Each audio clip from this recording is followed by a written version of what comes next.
Dites-vous que j'en suis tout scandalisé. Oh, a-t-on jamais vu, dites-moi, de pecs provinciales faire plus les renchériquels et 2 hommes traités avec plus de mépris que nous? Je n'ai jamais vu tant parler à l'oreille qu'elles ont fait entre elles, tant bailler, tant se frotter les yeux et de demander combien de fois quelle heure est-il? Ont-elles répondu que oui et non à tout ce que nous avons pu leur dire? Et ne m'avouerez-vous pas enfin que, quand nous aurions été les dernières personnes du monde, elles ne pouvaient nous faire pis qu'elles ont fait? Ah! Il me semble que vous prenez la chose trop à cœur. Sans doute je l'y prends, et de telle façon que je veux me venger de cette impertinence. Je connais ce qui nous a fait mépriser. L'air précieux n'a pas seulement infecté Paris, il s'est aussi répandu dans les provinces, et nos donzelles ridicules en ont humé leur bonne part. En un mot, c'est un ambigu de précieuses et de coquettes que leur personne. Je vois ce qu'il faut être pour en être bien reçu. Et si vous m'en croirez, nous leur jouerons tous deux une pièce qui leur fera voir leur sottise et pourra leur apprendre à connaître un peu mieux leur monde. Et comment encore? J'ai un certain valet nommé Mascarine qui passe au sentiment de beaucoup de gens pour une manière de bel esprit. Car il n'y a rien à meilleur marché que le bel esprit maintenant. C'est un extravagant qui s'est mis dans la tête de vouloir faire l'homme de condition. Il se pique ordinairement de galanterie, de verre, et dédaigne les autres valets jusqu'à les appeler brutaux. Eh bien, mais qu'en prétendez-vous faire? Ce que j'en prétends faire, il faut... Mais sortons d'ici auparavant. Eh bien, vous avez vu ma nièce et ma fille? Quel est le résultat de cette visite? Les affaires iront-elles bien? C'est une chose que vous pourrez mieux apprendre d'elle que de nous. Tout ce que nous pouvons vous dire, c'est que nous vous rendons grâce de la faveur que vous nous avez faite et restons vos très humbles serviteurs.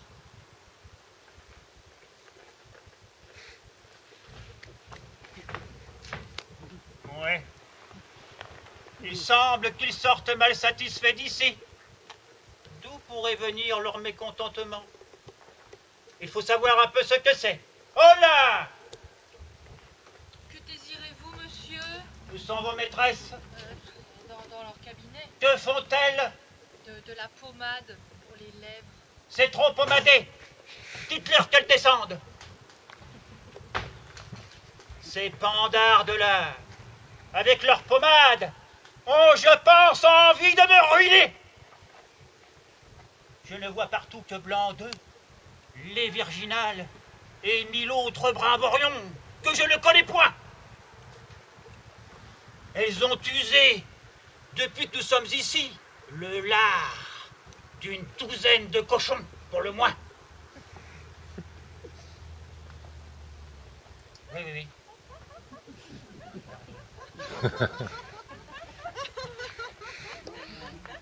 Il est bien nécessaire vraiment de faire tant de dépenses pour vous graisser le museau. Dites-moi un peu ce que vous avez fait à ces messieurs, que je les vois sortir avec tant de froideur. Vous avez-je pas commandé de les recevoir comme des personnes que je voulais vous donner pour mari? Et quelle estime, mon père, voulez-vous que nous fassions du procédé irrégulier de ces gens-là? Le moyen, mon oncle, qu'une fille un peu raisonnable se pût accommoder de leur personne. Et qui trouvez-vous à redire? La belle galanterie que la leur. Quoi? Débuter d'abord par le mariage? Et par où veux-tu donc qu'il débute? Par le concubinage? N'est-ce pas un procédé dont vous avez sujet de vous louer toutes deux, aussi bien que moi? Est-il rien de plus obligeant que cela? Et ce lien sacré où ils aspirent, n'est-il pas un témoignage de l'honnêteté de leurs intentions? Oh, mon père, ce que vous dites là est du dernier bourgeois. Cela me fait honte de vous ouïr parler de la sorte. Et vous devriez un peu vous faire apprendre le bel air des choses. Je n'ai que faire du dernier de chansons. Je te dis que le mariage est une chose sainte et sacrée. Et que c'est faire en honnête gens que de débuter par là. Mon Dieu, que si tout le monde vous ressemblait, un roman serait bientôt fini. La belle chose que ce serait si d'abord Cyrus épousait Mandane et Carence de Plain-Pied fut mariée à Clélie. Que me vient conter celle-ci? Ah, mon père, voilà ma cousine, qui vous dira aussi bien que moi que le mariage ne doit jamais arriver qu'après les autres aventures. Il faut qu'un amant, pour être agréable, sache d'éviter les beaux sentiments, pousser le doux, le tendre et le passionné, et que sa recherche soit dans les formes. Premièrement, il doit voir au temple, ou à la promenade, ou dans quelque cérémonie publique, la personne dont il devient amoureux. Ou bien être conduit fatalement chez elle, par un parent ou une amie, et sortir de là tout rêveur et mélancolique. Il cache un temps sa passion à l'objet aimé, et cependant lui rend plusieurs visites, où l'on ne manque jamais de mettre sur le tapis une question galante qui exerce les esprits de l'assemblée. Le jour de la déclaration arrive, qui se doit faire ordinairement dans une allée de quelques jardins, tandis que la compagnie s'est un peu éloignée. Et cette déclaration est suivie d'un prompt courroux qui paraît à notre rougeur et qui, pour un temps, bannit l'amant de notre présence. Ensuite, il trouve moyen de nous apaiser, de nous accoutumer insensiblement au discours de sa passion et de tirer de nous cet aveu qui fait tant de peine. Après cela viennent les aventures, les rivaux qui se jettent à la traverse d'une inclination établie, les persécutions des pères, les jalousies conçues sous de fausses apparences, les plaintes, les désespoirs, les enlèvements et ce qui s'ensuit. Voilà comme les choses se traitent dans les belles manières, et ce sont des règles dont en bonne galanterie on ne saurait se dispenser. Mais en venir de but en blanc à l'union conjugale, ne faire l'amour qu'en faisant le contrat du mariage, et prendre justement le roman par la queue. Oh, encore un coup, mon père, il ne se peut rien de plus marchand que ce procédé, et j'ai mal au cœur de la seule vision que cela me fait. Quel diable de jargon entends-je ici? Voici bien du hostile. Moyen, mon oncle, qu'une fille un peu raisonnable se put accommoder de leur personne. Venir en visite amoureuse, avec une jambe toute unie, un chapeau désarmé de plumes, une tête irrégulière en cheveux et un habit qui souffre une indigence de ruban. Mon Dieu, et quel amant sont cela! Quelle frugalité d'ajustement et quelle sécheresse de conversation! On n'y dure point, on n'y tient pas. J'ai remarqué aussi que leurs rabats ne sont pas de la bonne faiseuse, et qu'il en faut plus d'un grand demi-pied pour que leur eau de chose ne soit assez large. Oh. Je pense qu'elles sont folles toutes deux. Je ne puis rien comprendre à ce baragouin. Cato, et vous, Madelon? Et de grâce, mon père, défaites-vous de ces noms étranges, et nous appelez autrement. Comment ces noms étranges? Ne sont-ce pas vos noms de baptême? Oh mon Dieu, que vous êtes vulgaire! Pour moi, un de mes étonnements est que vous ayez pu faire une fille si spirituelle que moi. A-t-on jamais parlé dans le beau style de Cato ni de Madelon?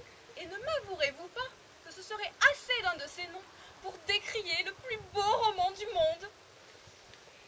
Pour moi, mon oncle, tout ce que je vous puis dire, qu'une oreille va-t-il furieusement entendre prononcer ces mots-là. Mais le nom de Polyxène que ma cousine a choisi et celui d'Amente qui suit donné ont une grâce dont il faut que vous demeuriez d'accord. Écoutez, il n'y a qu'un mot qui serve. Je n'entends point que vous ayez d'autres noms que ceux qui vous ont été donnés par vos parrains et marraines. Et pour ces messieurs dont il est question, je connais leur famille et leurs biens, et je veux résolument que vous vous disposiez à les prendre pour mari. Je me lasse de vous avoir sur les bras. Et la garde de filles est une charge un peu trop pesante pour un homme de mon âge. Pour moi, mon oncle, tout ce que je vous puis dire, c'est que je trouve le mariage une chose tout à fait choquante. Comment est-ce qu'on peut souffrir la pensée de coucher contre un homme, vraiment. Souffrez que nous prenions un peu haleine parmi le beau monde de Paris où nous ne faisons que d'arriver. Laissez-nous faire à loisir le tissu de notre roman et n'en pressez point tant la conclusion. Il n'en faut point douter, elles sont achevées. Encore un coup, je n'entends rien à toutes ces balivernes. Je veux être maître absolu. Et pour trancher toutes sortes de discours, où vous serez mariés toutes deux, avant qu'il soit peu, ou ma foi, vous serez religieuse. J'en fais un bon serment. Mon Dieu.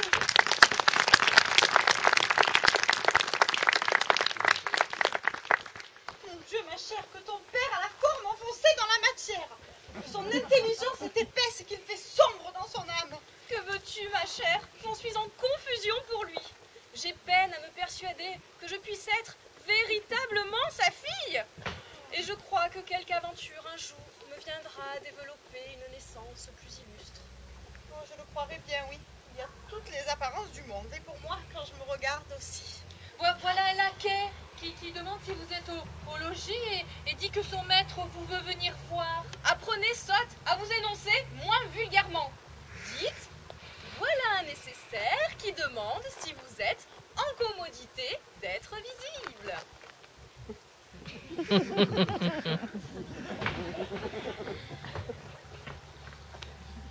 Dame, je n'entends point le latin, moi. Je n'ai pas appris comme vous la philosophie dans le grand cire. La pertinence, le moyen de souffrir cela.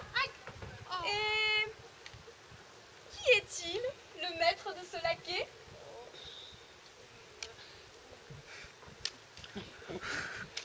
Il me l'a nommé le marquis de Mascarille. Mon cher, un marquis! Oui, allez dire qu'on nous peut voir. C'est sans doute un bel esprit qui aura ouï parler de nous. Assurément, ma chère. Il faut le recevoir dans cette salle basse plutôt qu'en notre chambre. Ajustons un peu nos cheveux au moins et soutenons notre réputation. Vite, venez nous tendre ici dedans le conseiller des grâces. Parfois, je ne sais point quelle bête c'est là. Faut parler les chrétiens si vous voulez que je vous entende. Apportez-nous le miroir, ignorante que vous êtes. Gardez-vous bien d'en salir la glace par la communication de votre image. Ah.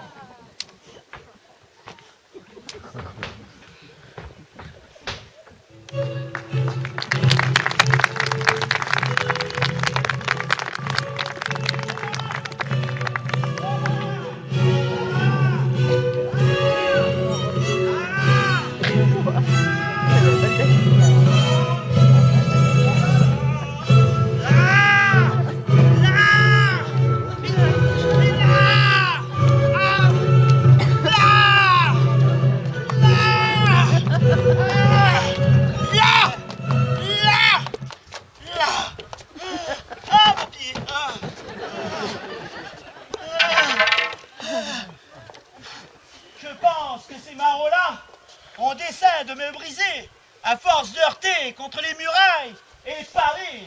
Dame, c'est que la porte est étroite. Vous avez voulu aussi que nous soyons entrés jusqu'ici. Je crois bien. Voudriez-vous, faquin, que j'exposasse l'embonpoint de mes plumes aux inclémences de la saison pluvieuse et que j'allasse imprimer mes souliers en boue? Allez, ôtez votre chaise d'ici. Payez-nous donc, s'il vous plaît, monsieur. Hein? Je dis, monsieur, que vous nous donniez de l'argent, s'il vous plaît. Comment, coquin? Demander de l'argent à une personne de ma qualité? Est-ce ainsi qu'on paye les pauvres gens? Et votre qualité nous donne-t-elle à dîner? Je vais vous